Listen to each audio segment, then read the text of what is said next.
All right. Thanks, Jody. You're in the back. You're the one I wanted to hear from, so thank you. Courtney, just give me the heads up when we're ready on that.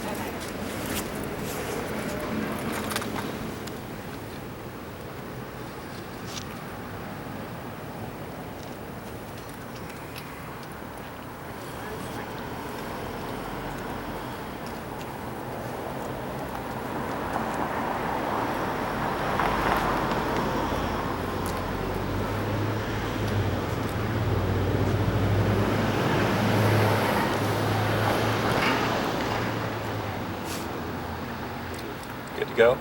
Okay. Well, thank you everybody for being here this morning.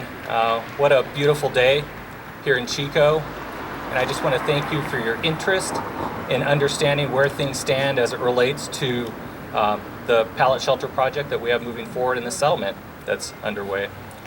So I'm going to start off with the basics. The primary focus of the settlement process was to create additional shelter beds for homeless within our community pursuant to Martin v. Boise. But as I'm not the city attorney, I will not go any further as to legal definitions or opinions with that regard. However, since I am charged with operations and ensuring city council policy objectives are carried out through other city departments, I will share what city staff is pressing ahead with. The outcome of the settlement creates a path for allowing the city to be able to enforce laws that were restricted from being enforced for over 9 months, which created a disastrous and extremely difficult reality for our city. So what needs to be done to commence enforcement efforts?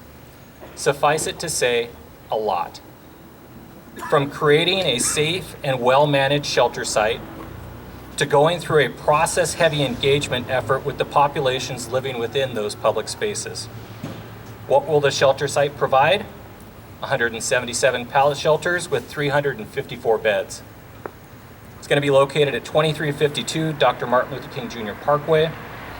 It will also provide one warm meal daily and simple a la carte foods during the other 2 meal times. Additionally, once a week laundry service, weekly shower availability, and access to case management. These are all requirements of the settlement, and city staff will ensure these objectives are met. The city is fortunate to have a key stakeholder as a part of this effort in the County of Butte. I want to thank Supervisor Todd Kimmelshoe for his presence here today, and know that others at the county wanted to be here to attend, but unfortunately had prior commitments. The county committed $1.7 million in American Rescue Plan Act funds, which are grant funds, toward the shelter site. And on behalf of the City of Chico, I wish to sincerely thank the Butte County Board of Supervisors, CAO Andy Pickett, and his team of true professionals. I want to particularly highlight Shelby Boston and also Scott Kennelly. Scott, thanks for being here. I must say that the county was firm in guaranteeing each shelter unit had heating and air conditioning, and that fencing improvements were made to the site's westerly frontage, which faces the Silver Dollar Fairgrounds. Finally, and essential to the success of the site, the Butte County Department of Employment and Social Services and the Butte County Behavioral Health Department will have office space on site to help support the location with vital services. So again, thank you to Butte County, not only for your financial support, but also too for the anticipated ongoing service provision. One question that I've heard is, how can the city afford this initiative? As many know, the city has worked unceasingly to bring the organization back to good financial health. It's not been easy, but I'm proud of what we've done to live within our means. Simply stated, when any city is faced with a situation that could impair the city's ability to create a safe and clean living environment, the answer became crystal clear. The city cannot afford to ignore this commitment and needed to find the funds to get it done.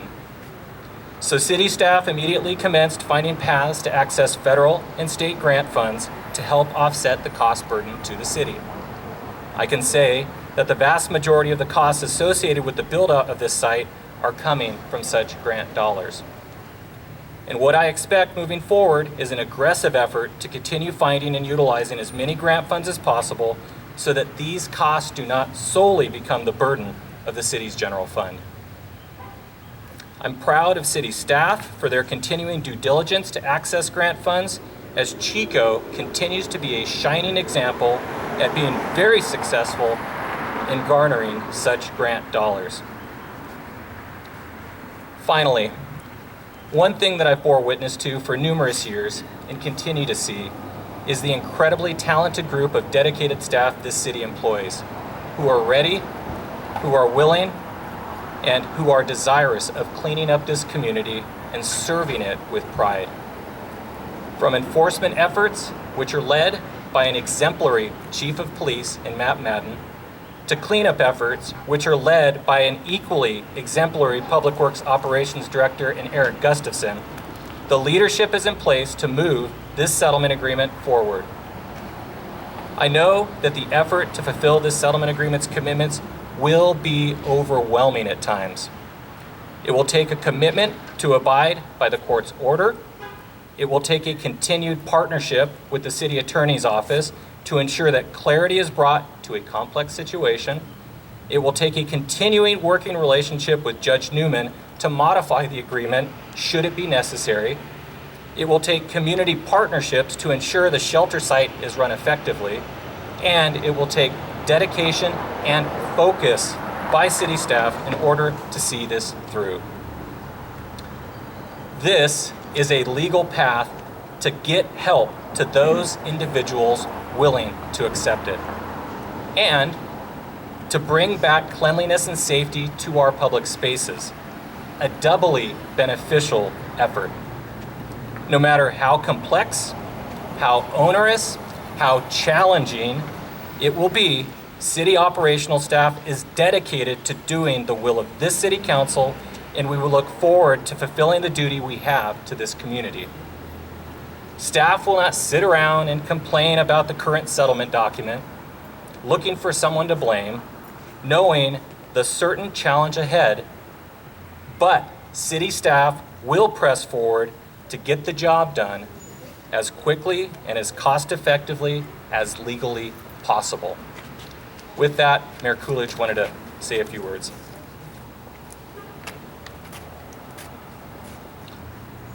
Welcome, everyone.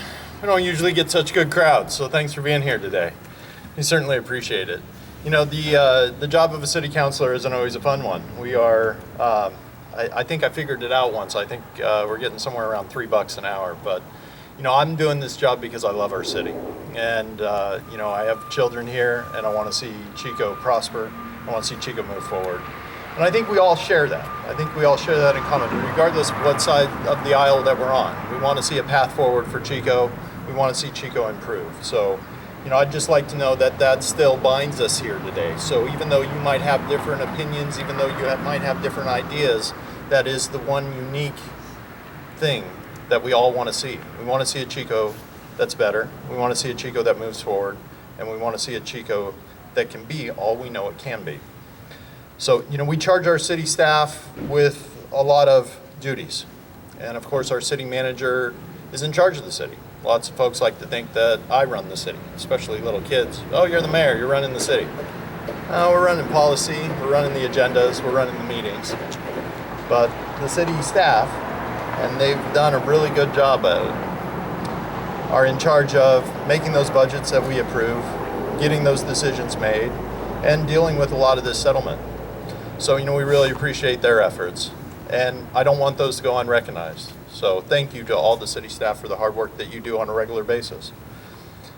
So, you know, we are working on other issues as we move forward, and I'm going to take time here to say that because a lot of the attention of our community has been focused on those other issues.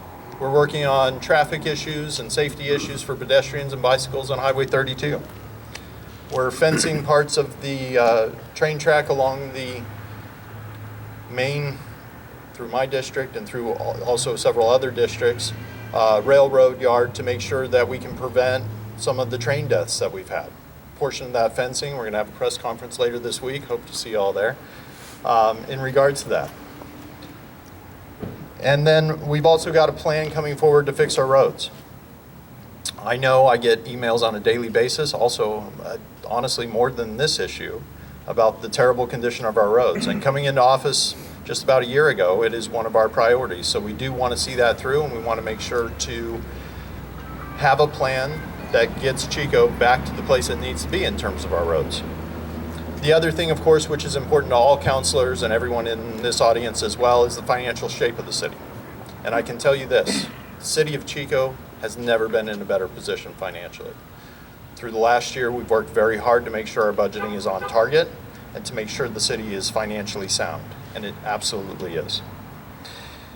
You know, the settlement, and a lot of people, of course, are talking about it, and it's making controversy throughout our community. I don't think anybody's going to be happy with it entirely. Certainly I'm not entirely. I do believe it presents a clear path forward, not only for enforcement, but also for compassion for those who don't have homes in our community. You know, just to give you a history of this, when I first came into office just over a year ago, we moved forward with a path that we thought was lawful. And we thought it was lawful because other cities were doing it. And we thought it was lawful because it seemed like the right thing to do, to enforce our laws against camping, to move forward with certain aspects that we felt were necessary to restore our community. We moved forward like any other city would move forward, methodically, intelligently, and with a clear path that was defined by the law. You know, unfortunately at that time, we had attorneys, not out for their clients, but out for their own pocketbook, approach the city of Chico and enter us into this lawsuit. And let's be very clear, these attorneys will move on to another city and do the same thing. These attorneys are out for their own gain, just by the clear fact that their clients that they cared so much about got $1,500 in the settlement, and they, through their agreement, got over $500,000. It's pretty obvious. Coming from a family of attorneys and respecting that profession, it saddens me that these type of folks are just out for personal gain and to turn that profession into something much, much worse. A way to just simply gain money without the real care and concern of the people they represent. You know, after the lawsuit, we did what we thought was right in terms of putting forward the airport site. And lots of people at that time on both sides said, you know, the airport site's not going to work. We took examples from San Francisco, where they had marked out spaces in parking lots. We took examples from Los Angeles, where they had communities come together and actually 3 towns bring together a similar site in a similar not so great location. Our judge, however, rejected it outright, would not tell us what he wanted specifically. And that's a very difficult situation our city staff had to deal with. So imagine someone tells you, you have to meet a certain goal, but I'm not going to tell you what the goal is. I'm not going to tell you how to get there. I'm not going to tell you what to spend. And that's exactly what happened to the city of Chico. Now that I can talk about this, I'm happy to talk about it. Because not providing a clear path forward from the judge's side to allow us to know exactly what we needed to do to move forward is the wrong way to run justice in this country. So we took a chance with the airport site, knowing that it wasn't perfect, knowing that it was the bare minimum, and the judge rejected it outright, criticized it in fact, but without his clear definition of what we needed. So we took it back to the drawing board, knowing that we needed to do more. And city staff, with their diligence and their hard work, came up with this solution. This didn't happen overnight because we didn't agree overnight. It didn't take 5 minutes. It took months, 9 months. And it was not fun. You know, I've had a lot of people say, Andrew, you know, you really needed to come forward to the community and ask them what they thought. And we did that through those ad hoc meetings. We opened up council chambers and asked people to come line up and give us all their solutions. We asked experts in the area, we asked law enforcement, we asked county. We ran 5 meetings. I did that with Scott Huber and Topeka Tandon. And we got a lot of great feedback. But we didn't get any clear and definite answers. In fact, to the contrary, we got the old answers, the same answers we already knew. Because there is no easy path when it comes to these issues in a community. Every community in California is fighting this. You know, I've been to Madera lately. I've been to Stockton. I've been to Modesto, Berkeley, Los Angeles, every city almost around Los Angeles. Up north to Redding, Marysville, Yuba City, Grass Valley, Nevada City, you name it. These cities are fighting this issue. There are very few around our state which are not dealing with it. And generally they're not because they're in a very different situation, either where they're located, the size of their town, things along those lines. There's certainly no silver bullet for solving this problem. Certainly our state, with its lack of care for our mental health folks that are experiencing mental health crisis and experiencing drug-related crises, has been absent from this conversation. They like to point back and say, well, Ronald Reagan eliminated all those facilities years and years ago because of the controversy associated with them, while they sit on their hands and still do nothing.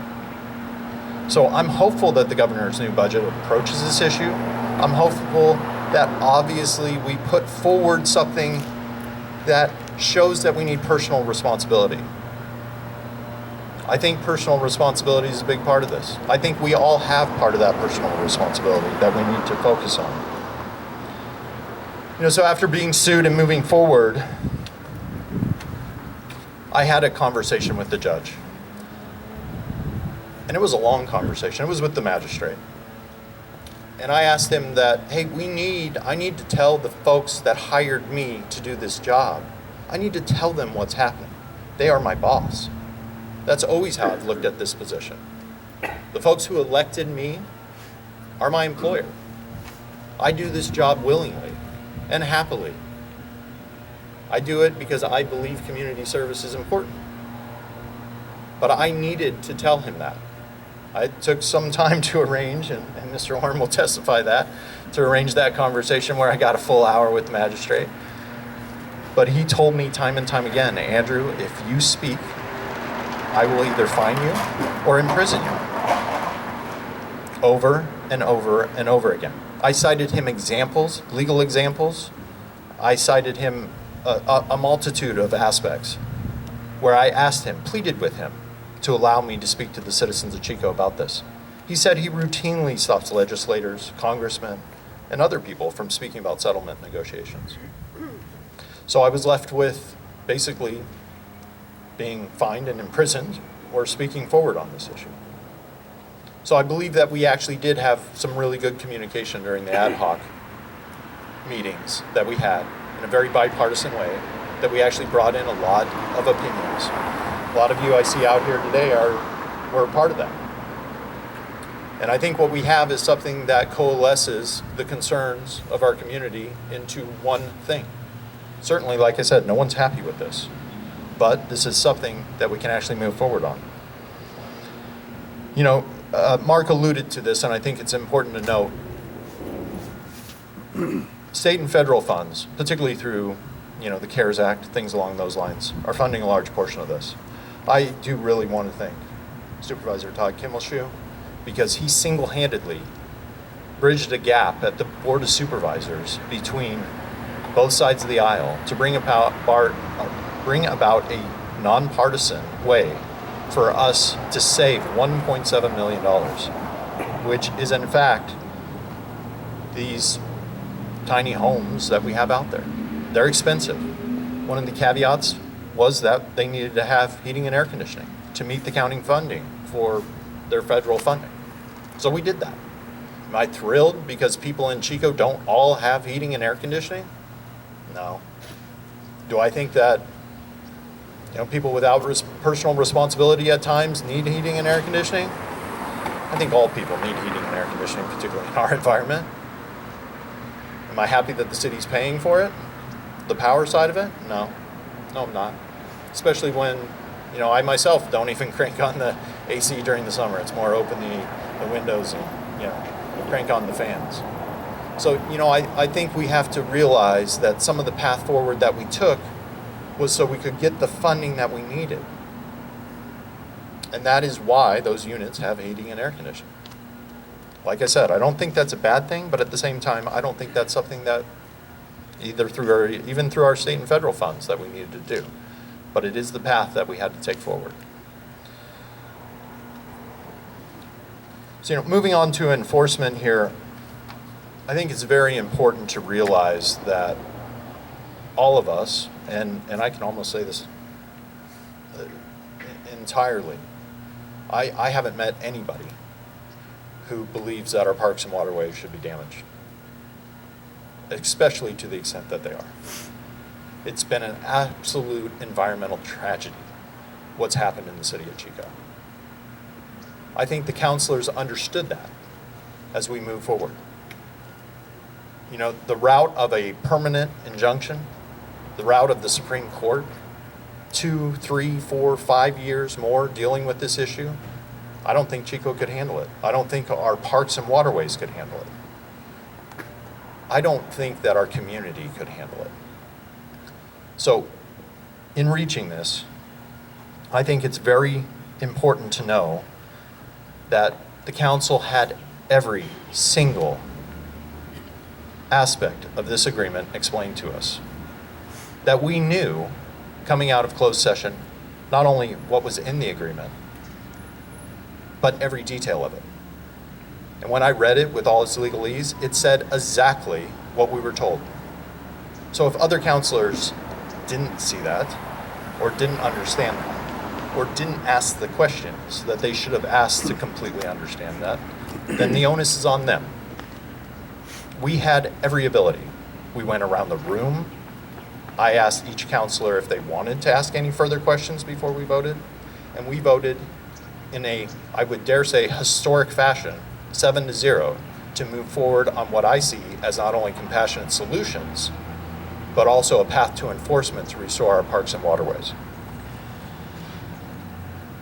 Lots of other folks have said, you list other resting sites in the agreement, and there are. But we do not feel at this time we need to identify them because we do not feel as though we're going to need them. Like many of you, I don't think necessarily the BMX site is going to be filled to the brim. I think a lot of folks won't want to go there. I think it'll work for the majority of people. I hope they understand in going there that they will interact with behavioral health and we will move them onto a path of recovery, and that they need to understand that their situation needs some type of recovery. We've had behavioral health come in, we've had the continuum of care come in to council and address us. They have work to do too, and they know it. And I believe the county staff is dedicated to helping these folks and moving them through a solution that actually makes sense for both themselves and also for our community. Some other people have said that there was no possibility of a permanent injunction, and I can tell you there absolutely was. Some people have said that we wouldn't have ended up in the Supreme Court. The judge would have simply ruled in our favor, and the other side would not have appealed that to the Supreme Court. And I can tell you that's an absolute falsehood. I did not want to see this move forward on those two paths because of the time it would take to restore the city of Chico. So, at this point in time, I'd just like everybody to take a deep breath. Beyond social media and everything else that kind of plagues our world at this point, I think it's important to realize that this is a path forward that covers both bases. That's why we don't all like it. That's why I don't all like it. I think it's a fair compromise. Like I said, I'm not thrilled with all aspects of it. I doubt I could find anyone who was. But this has compassion. It has a tiny home village, which, some of the other side has fought for years, which in my previous term, I actually was on board with, and then not on board with. I can tell you, this is not an easy issue. There are no magic bullets here. So take that deep breath, step back. Let's see how this works out.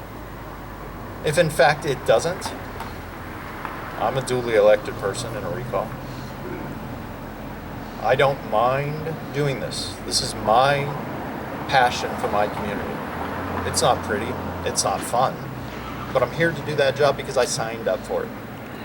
So I am hopeful that we as a community can move forward, you will see, and today already, in fact, we have folks out at some of these sites doing cleanups. We're going to start enforcing our laws. We are going to start moving forward. We are going to install the fence near Comanche Creek. We're going to clean up some of these sites. And as we move forward, we are going to do what we need to do to make sure they are clean and make sure the environment in Chico is restored. So thank you very much for coming today. I'm going to do questions off because I've off camera after. But I do appreciate everybody being here, and I appreciate your concern, your true concern for our community. Thank you very much. I wasn't going to say anything, but I will say Yeah. something real quick. Okay. Thank you, Mayor Coolidge. My name's Todd Kimmelshoe. I'm a County Board of Supervisor for those of you who don't know me. And just real briefly, I just want to say that the County Board of Supervisors and the county staff is happy to be helping the city of Chico overcome this issue of homelessness. And we will also try to help in any way we can the other 4 cities in the county of Butte with federal American Rescue Plan funds. So thank you for that. Secondly, I just want to say that we're proud of our Social Services Department and our Behavioral Health Department, and we will make sure that they do everything they can at the new location and throughout the county to help take care of this issue and move forward. So I just wanted to say that. Thank you very much. All right. Thank you, everybody.